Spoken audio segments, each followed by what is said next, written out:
What if laziness is a habit of thinking about the cost of things or the effort instead of thinking about the payoff?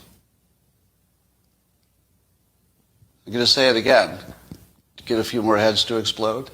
What if laziness is nothing but a habit of thinking about the effort instead of thinking about the outcome? What if you could reverse laziness by simply developing a habit of thinking more about the, let's say, the delicious food that you would like to enjoy instead of how long it would take you to get up and go get it? So, but the real question is, if you were to test this at home and try to see if you can think more about the good outcome and less about the work, would you get it done?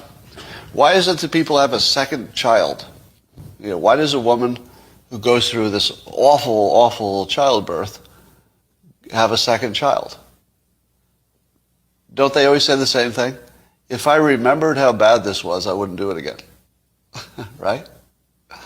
So the not thinking about the effort is vital to actually the survival of humanity. If we focused on how hard it was to have a baby, you just wouldn't do it. Or you do too little of it. But if you focus on how awesome it would be to have a family, well, there you go. You're going to go through the pain because you've already committed.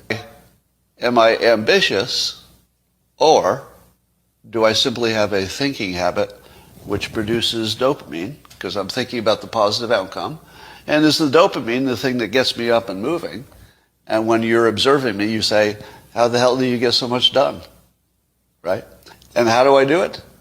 I think it's just this. I think it's just this. When I think of all the things I do, I think about them in terms of their benefits. So here's your tip. It's going to change some of your lives.